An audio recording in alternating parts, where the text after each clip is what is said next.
Magandang araw mga kaibigan. Ito, may shocking revelation ni Attorney Roque tungkol sa judge na nagdesisyon na palayain si De Lima sa pamamagitan ng bail. May relasyon pala itong dalawa. Hindi yung Ronnie Dayan relasyon . Ang relationship is student-teacher relationship. Si De Lima, professor, itong si Judge Hiner Hito, estudyante ni De Lima. Ano yan? Di ba mayroon ng samahan? Grabe. So, talagang nakakadismaya ang mga nangyayari sa hustisya sa ating bansa. Anyway, salamat Attorney Roque sa iyong revelasyon sa kanyang programa sa SMNI. Pakinggan natin ng buo itong mga pagpapahayag ni Attorney Roque. Itong revelasyon pong ito, dapat talagang seryosohin, no? Dahil ito'y isang dahilan para mawala ng tiwala ang ating publiko sa pagiging patas ng ating mga huwes, no? Kung ito po ay hindi nga isinapubliko ni Judge Hito at hindi pinagbigay alam doon sa panel ng prosecutors. Naku mga partners, meron akong na-discover. Ako'y na-shock nung ako'y nakatanggap ng text na ito palang si Judge Hiner Hito na siyang huwes na nagbigay ng piyansa na order na po pwede magpiyansa si Leila De Lima ay isang paboritong estudyante pala ni Leila De Lima sa San Beda, sa Persons and Family Relations. Now, hindi ko naman sinasabi na lahat ng mga naging estudyante ng mga nasasakdal sa kaso ay dapat mag-inhibit, no? Pero sa akin lang, sinabi ba niya sa prosecution yung kanyang relasyon kay Leila De Lima? Kasi ibang klase yung kapag siya ay naging estudyante, no, meron na yan talagang parang moral ascendancy. Tayo naman kasi 20 anyos na tayo nagtuturo, no? Kahit paano, kahit matatanda na yung mga estudyante ko, no? Sila nga, yung isang estudyante ko ngayon, yung kauna-unang estudyante na tinuruan ko, parang 25 years na silang nag-graduate sa College of Law, no? Meron pa rin moral ascendancy yan. Lalo na kung nasasakdal yung iyong dating teacher sa College of Law, no? Ang balita pa sa akin, hindi lang ordinaryong estudyante ni Leila De Lima, itong si Judge Hito, paboritong estudyante pa. Siguro, kung hindi ito nailabas, ang naisip naman nila, pareho siguro, dahil alam naman nila na talaga kung anong relasyon nila sa isa't isa, hindi naman siguro lalabas na yan kasi hindi naman nagtapos sa San Beda itong si Judge Hito. Nagtapos ata sa San Sebastian, no? Sa Baste. Pero lumabas pa rin dahil isang buong klase yan na kaklase naman ni Judge Hito doon sa klase ng Persons and Family Relations, no? So sa akin lang, nung judge kasi na naunang nag-deny ng petition for bail ni Leila De Lima ay pina-inhibit ng depensa dahil ang kapatid pala nung Judge Buenaventura ay abogado na nag-assiste kay Ronnie Dayan doon sa kanyang affidavit kung saan dinadawit nga niya si Leila De Lima dito sa pangangalakan ng pinagbabawal ng droga. Bakit pagdating naman sa isang judge na pumabor kay Leila De Lima, hindi na ilabas yung katotohanan na mag-teacher at estudyante pala sila?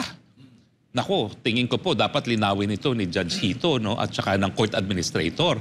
Kasi baka mawala na naman ang tiwala ang taong bayan sa ating sistema ng katarungan. Kontrobersyal na nga ang kaso ni Leila De Lima, lalo pa talaga maging kontrobersyal yan. Ngayong lumabas na itong katotohanan na estudyante pala ni Leila De Lima, itong si Judge Hito. Pwede naman kasi na baka naman pinagbigay alam doon sa public prosecutors. At kung hindi naman nagreklamong public prosecutors, wala tayong magagawa dahil sila naman ang naghahawak ng kaso. Dito sa isang kidnapping case ko, may isang abogadong pumasok, no? Na parang, wow, ang lakas ng dating.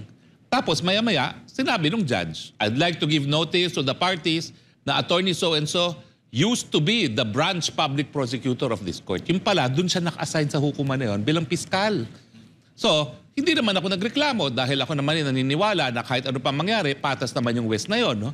So dito, tinatanong lang natin, nagkaroon ba ng ganyang disclosure na merong relasyon si Judge Hito dito kay Leila De Lima? At napakalaking relasyon yan, napaka-importanting relasyon yan dahil bilang isang estudyante ng batas, lalo na kung totoo na siya naging paborito ni Leila De Lima, talagang merong moral ascendancy. Ngayon, yung artikulo ng Rappler na talagang puro-puri dito kay Judge Hito, dati pala, siya rin yung nagbigay ng order na mag-furlough yung si Leila De Lima para bisitahin yung nanay. So talagang maraming desisyon na pabor kay Leila de Lima itong si Judge Hito. Ngayong lumabas na teacher pala niya, ang tanong, meron kayang kinalaman yung pagiging estudyante ni Judge Hito kay Leila de Lima. Pero sa akin, kung talagang isinapubliko ni Judge yan at tinanggap ng public prosecutors, kasalanan na yan ng public prosecutors na hindi sila nagpa-inhibit. Pero ngayon nga, matapos siguro ang programa, tatawagan ko rin si Secretary Remulla, no? O kaya naman, baka naman tawagan na natin sa programa para mapabigyan alam kay Secretary Remulla. Kasi posible rin na hindi alam ng public prosecutors. Pero kasi, dyan sa DOJ ngayon, halos ang dami mga San Beda graduates dyan eh. Bagamat hindi natapos at nag-graduate sa San Beda si Judge Hito, sigurado ko, alam naman na yan ng mga piskal dyan. Kasi yung deputy tawag doon, Director General ng National Prosecution Service, si Piskal Padulyon, taga San Beda rin. No? Hindi ko alam kung yung Prosecutor General natin na appointee ni Presidente Duterte San Beda rin. So parang alam nila ang mga ties that bind. No? Pero sa akin, yun lang ang dapat linawin. Isinapubliko ba yan? Nang sa ganon, nabigyan ng pagkakataon na mag-file ng motion to inhibit ang mga public prosecutors gaya ng ginawa ng mga counsels for the defense. Na nung nalaman nila na kapatid pala si Judge Buenaventura nung isang abogado na tumulong kay Ronnie Dayan na gumawa ng affidavit, ay nag-inhibit sila. Hindi lang sila nag-inhibit abay inanunsyo pa nila na kinasuhan nila ng administratibo si Judge. Alam nyo, bawal yan Sa Code of Legal and Judicial Ethics, yung mga reklamo sa huwes, mga reklamo sa mga abogado, yan ay tinatratong confidential.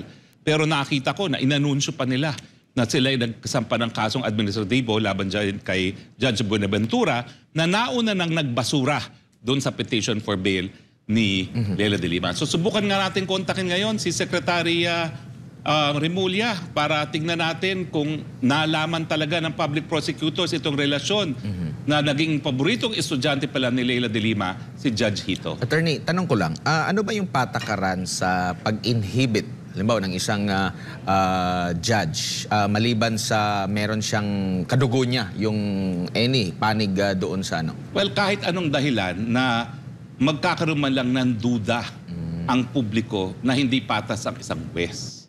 Kaya nga, alam mo, itong kay Judge Buenaventura, ang sabi naman niya, malay ko ba na abogado na naging kliyente ng kapatid ko itong si Ronnie Dayan? Kasi totoo naman miski magkapatid kayo, di naman kayo nag-uusap tungkol sa kanyang practice, di ba? Alam mo, sa totoo lang kami mga abogado, on-off ang aming utak. Kapag nandyan ang trabaho, on ang utak ka abogado. Kapag wala na, pag nasa bahay na, off yan. Naku, kami ni Mrs. nagagalit siya dahil gusto niya makapagkwentuhan sa kaso. Hindi po pwede kasi lahat ng kaso confidential. So talagang dinidismiss ko, no? Talagang ayaw ko rin mag-isip ng bagay-bagay na tungkol sa trabaho pag ikay nasa bahay na. So talaga namang posible na hindi alam talaga ni Judge Buenaventura, pero ganun pa man siya ay nag-inhibit. At dahilan para siya ay nademanda pa dahil dapat daw dinisclose yan. Paano ngayon ito? Kung hindi pa nagkaroon ng kaklase sila na nagbigay sa akin ng impormasyon, hindi pa natin malalaman itong relasyon nito. Ang duda ko parang hindi sinabi Kasi kung sinabi naman yan, lalabas at lalabas yan na papayag ba naman ng mga public prosecutors kung sinabi na ganyan palang relasyon na. Talagang ibang klase sa law school. Ang law school kasi parang military academy yan Na talagang matindin tingin mo sa iyong profesor Dahil unang-una, nakapasa na yan ng bar. Pangalawa, nag-graduate na yan. Sa law school talagang ang ginagawa nila dyan, tineterrorize ka para kahit sinong west na harapin mo, sanay ka na, hindi ka na masisindak. So ganun talaga yung moral influence. Hindi lang yung ordinaryong moral influence ng mga teacher sa mga estudyante. Iba talaga kapag law professor at sa law student. Random lang ba, attorney, yung nakatalagang judge sa isang kaso? Tulad na lamang dito kay Judge Hito sa kaso ni dating Senador Leila de Lima. Ang proseso dyan, rinarapol. Pero siyempre, iilan lang naman yung RTC judges ng Muntinlupa, parang nauubusan na sila ng West. Now, yung mga naunang panahon na si Judge Hito ay nagkaroon ng paborableng desisyon kay Leila de Lima, yan ay acting pa lang siya. Dahil hindi pa talaga siya permanenteng na talagang judge sa Muntinlupa.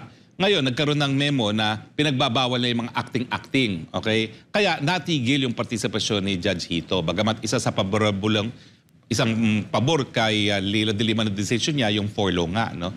So, kaya napunta na naman sa ibang judge. Pero yun nga ang problema dito sa Muntinlupa, no? Halos lahat ng mga judges bumibitiw, ayaw nang hawakan yung kaso. Kapag ganyan naman ang nangyari, pwede naman ilipat ang venue. I-order ng Supreme Court na mailipat sa ibang venue gaya ng Makati o di naman kaya ng Manila na mas maraming RTC judges na hindi po pwedeng sabihin na nating ayaw hawakan ng mga West dahil controversial nga o kaya may dahilan talaga para sila mag-inhibit, napakadami naman judges dyan sa Makati, Quezon City o kaya naman sa Manila. No? Mas marami kaysa sa judges dyan sa Muntinlupa. Yung sa pag-inhibit, halimbawa, may nakita na talagang hindi siya pwede or nandoon yung pagdududa kasi konektado siya dito nga sa isang respondent. Ano bang mangyayari doon sa kaso na yun? Pwede ba yung magiging walang silbi? Pwede ba yung mabasura agad? Sino yung mag-a-act niyan? Sino yung mag-uutos? Nandyan ba yung Supreme Court? Yung Court of Administrator? Ngayon, nasa kamay ng mga piskalyan. Ngayong alam na nila na naging estudyante ni Leila de Lima itong judge, no? Si Judge Hito, kinakailangan mag-file na sila una-una ng motion for reconsideration. Dahil lang nag-file naman ng motion for reconsideration ay yung kampo ni de Lima. Doon sa naunang desisyon ni Judge Buenaventura na binabasura yung petition for bail. So, tingin ko, sapat pa ang panahon, no? Dahil kailan lang naman nag-grant yan, anong isang linggo lang naman yan. Pangalawa, mag-file na rin ng motion for inhibition dahil ayaw naman natin na si Judge Hito na naging estudyante ni Leila de Lima ang siya magre-resolba ng motion for reconsideration. So tingin ko po, pwede pang mag-file ng motion for reconsideration ang panig ng mga piskalya kasi yung naunang desisyon naman ay pabor sa prosecution na binasura yung petition for bail. Sana po may oras pa nga. Pero itong revelasyon pong ito dapat talagang seryosohin, no? Dahil ito'y isang dahilan para mawala ng tiwala ang ating publiko sa pagiging patas ng ating mga huwes, no? Kung ito po ay hindi nga isinapubliko ni Judge Hito at hindi pinagbigay alam doon sa panel ng prosecutors.